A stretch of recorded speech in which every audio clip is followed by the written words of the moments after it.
Hello, I'm Lexi, and this is what you should know.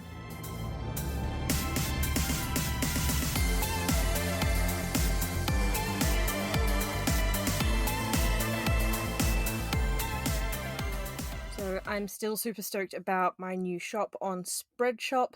Do go check it out. There is a lot out there, so you can get t-shirts, mugs, water bottles, stickers, masks, sleepwear. Heck, you can even get your own whisker baby wear. I've also noticed on the iTunes platform a lot more of you have subscribed, so thank you so much. It really does mean the world to me to see people clicking that follow button. It really does. I mean, I've even seen an increase in people following me on YouTube. I didn't think YouTube was doing that well as a platform, but there you guys are, so hello! But as a treat for those of you who are Apple users, there are also Apple phone cases on the website. But that is enough of me randomly rambling. Let's get into it. We've all heard of wicked stepmothers. It has been a favourite trope in literature for centuries. Or maybe, just maybe, you are unlucky enough to know one in real life yourself. Today, we are going to get into one stepmother considered to be the worst. Or is she really? This is what you should know about Martha Rendell. Martha was a modern woman for her time, having broken early in life from the womanly ideals, leaving home at the young age of 16, taking on multiple lovers, and having 3 illegitimate children before starting a passionate relationship with Thomas Morris in the late 1890s. What made this so outrageous was that Thomas was a married man and had a family. Thomas and his wife of the time, Sarah, resided in Victoria before moving to South Australia. Sarah Morris had described their marriage as unhappy and quarrelsome. She also knew her husband had a kept mistress. What that basically translates to is that Martha was not only Thomas's girlfriend on the side, but effectively his sugar baby. He would put her up in a home and assist with her bills and living expenses. Being the early 1900s, Sarah did her best to continue in the failing marriage and moved to Western Australia with her family for a fresh start, but she had reached her limit and left her husband. Immediately after, Martha Rendell moved in. Martha had followed the family from Western Australia and now had the children of Sarah and Thomas calling her mother. It was after the events that this episode is based on that Martha was portrayed as a scarlet woman and the wicked stepmother. In all articles I could find, Martha was described as anything but nurturing, brutally abusing the children, once beating his daughter, Annie, so savagely that she could not walk. The arresting officer, Inspector Harry Mann, said she delighted in seeing her victims writhe in agony, and from it derived sexual satisfaction, and she would then go on to murder 3 of the 5 children. Arthur, Annie, and Olive Morris died the same terrible way. They all suffered from a membranous condition of the throat and mouth.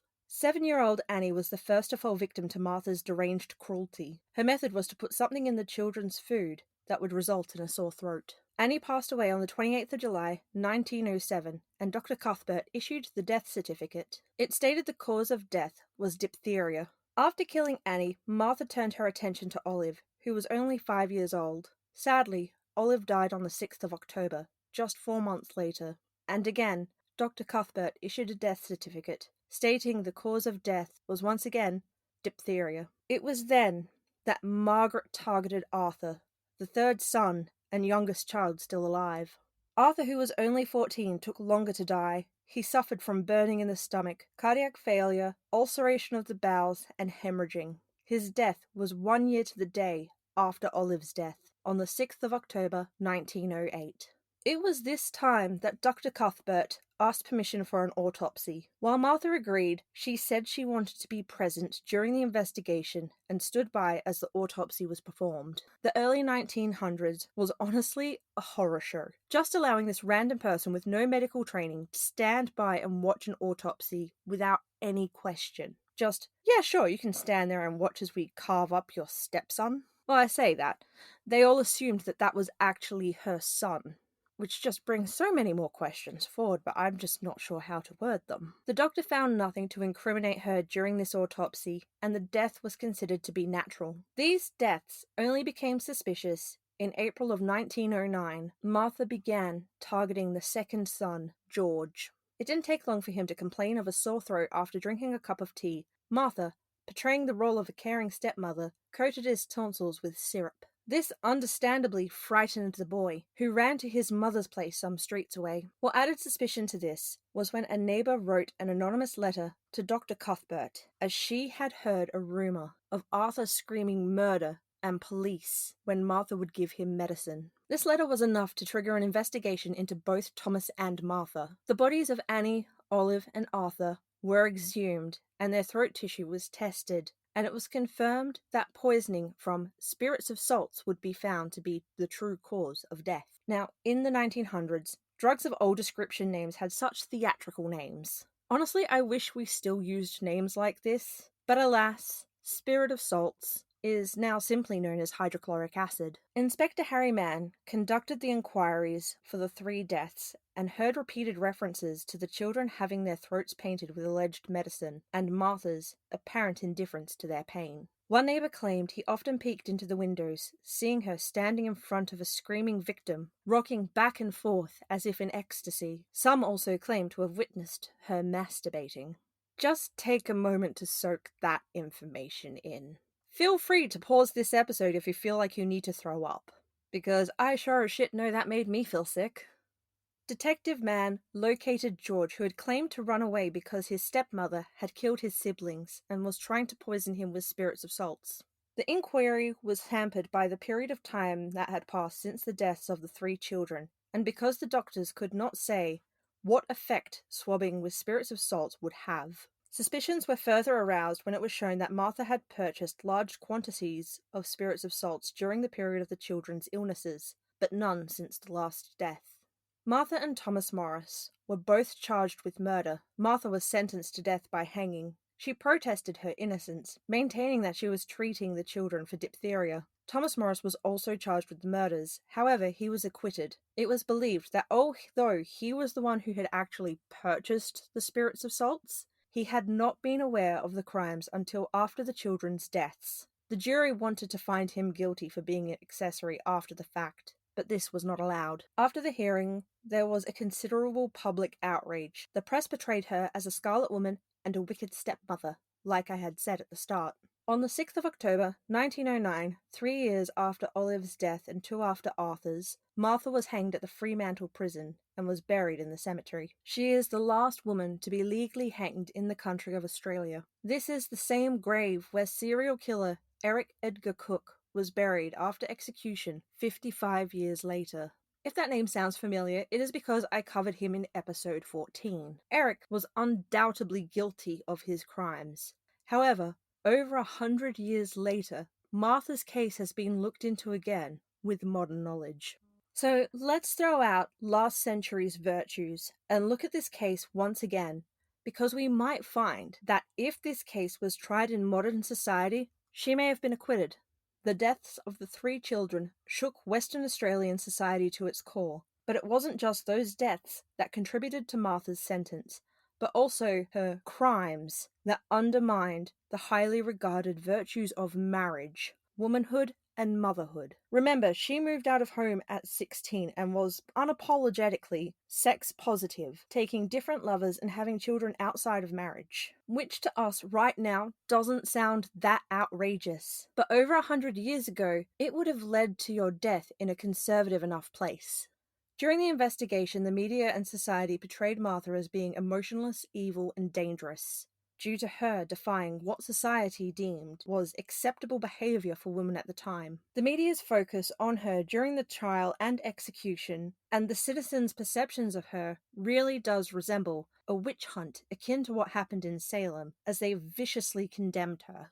Due to the extremely moral conservative times, the fact that Martha is what could even be considered today as a homewrecker clouded the views of those who would be deciding her fate. Add to this that she did not fall in line with the idealistic woman. Instead of convicting her on concrete evidence, she was instead convicted on moral platforms. To better understand the implications, it is important to understand the societal values of the time. As a way to build a larger population and force greater infrastructure, it was considered that the institution of marriage be held as vital, and that traditional gender roles were upheld and that the status quo was maintained. These ideals were evident, and as I quote, there was a fervent allegiance to the family as the powerhouse of the new Australian nation, with mothers foregoing its future citizenry, and Christian marriage as the binding glue,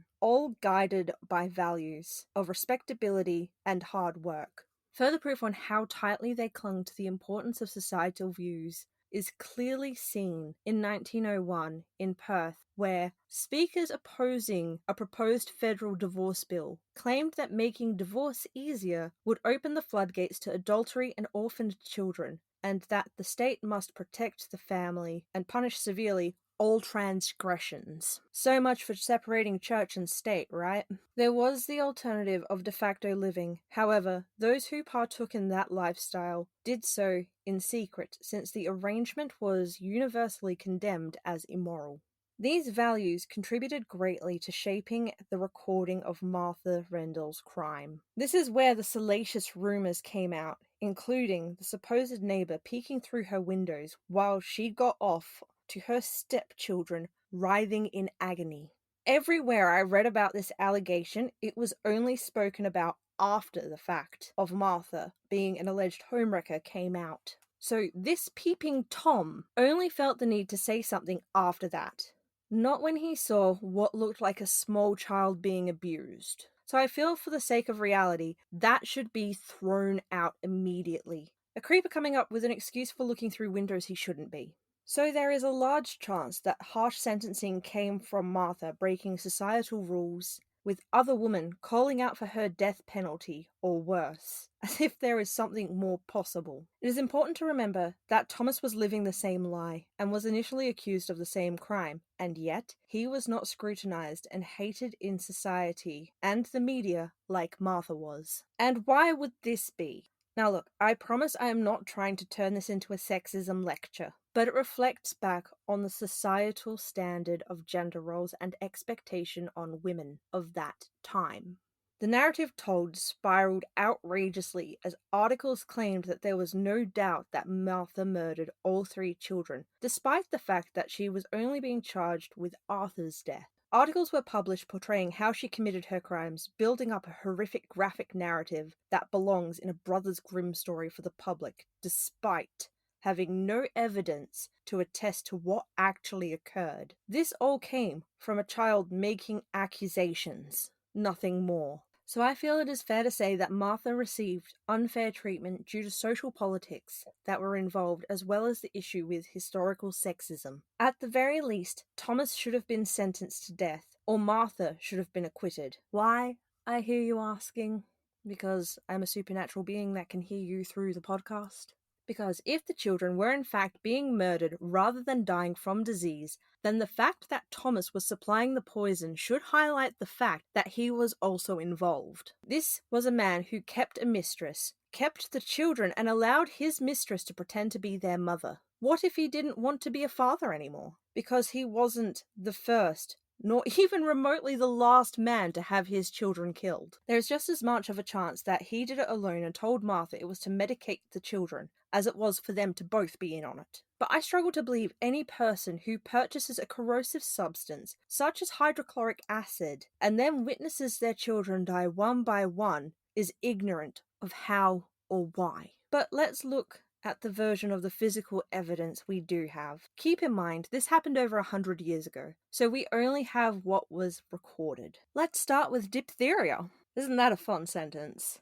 According to the Victorian government page Better Health, diphtheria is a serious communicable bacterial disease that causes severe inflammation of the nose, throat, and windpipe. The bacteria produces toxins that cause an abnormal membrane to grow in the throat, which can lead to suffocation. Other dangerous complications include paralysis and heart failure if the toxins spread through the body. Around 10% of people exposed to diphtheria die from the disease. Those in high-risk category by modern standards, so not 100 years ago, but today, are unimmunized or incompletely immunized people exposed to a person infected with diphtheria, people who have immune system problems, and people who live in unhygienic and crowded conditions. As the immunization for the disease was not created until the 1920s, this family would not have been immunized, putting them in the high-risk category straight away. From what had been described of the condition Annie, Olive, and Arthur were in, it is not a stretch to assume diphtheria. But let's look at spirits of salt, aka hydrochloric acid. Looking into what its actual purpose is, it is used in the production of chlorides, fertilizers, and dyes, in electroplating, and in the photographic, textile, and rubber industries. So it's safe to assume that this chemical is extremely corrosive, which confirmed in many sources it is. Symptoms of swallowing the chemicals are as follows: mouth and throat burn, causing severe pain, drooling, breathing difficulty due to swelling of the throat, severe abdominal pain, bloody vomiting, severe chest pain, fever, and rapid drop in blood pressure, also known as shock. In one case of a 61-year-old woman having drank some in a successful suicide attempt, she died 10 hours after poisoning herself from multi-organ failure. She had a completely necrotic stomach, small and large intestine, and no options left to save her from death. Considering it took Arthur a full year to die from this alleged poisoning and the symptoms he had, I feel it wouldn't be likely to have been from spirits of salts. Also, I would like people to consider just for 1 minute here. Hydrochloric acid is a naturally occurring acid in the stomach. He claimed he had a burning stomach and esophagus. He very likely had reflux. As someone who suffers from that shit is agonizing if it's not treated. But we are looking at a case that is over 100 years old. We don't have fresh bodies to pull evidence from. But they did exhume the bodies, right? To cover this, I shall read a paragraph from Anna Habeck's 2010 university essay, Revisiting the Trial of Martha Rendell.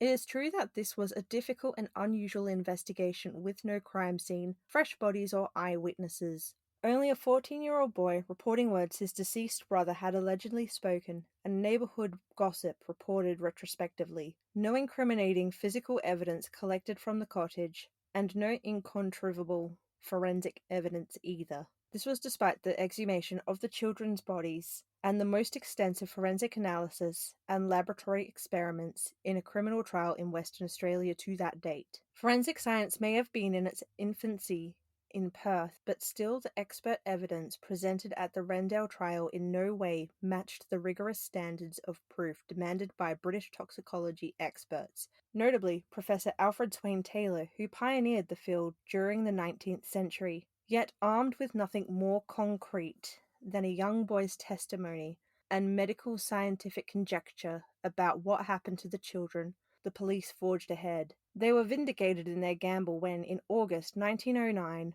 the coronial inquiry into the children's death found that there was sufficient evidence to charge Rendell and Morris with willful murder of Arthur Morris.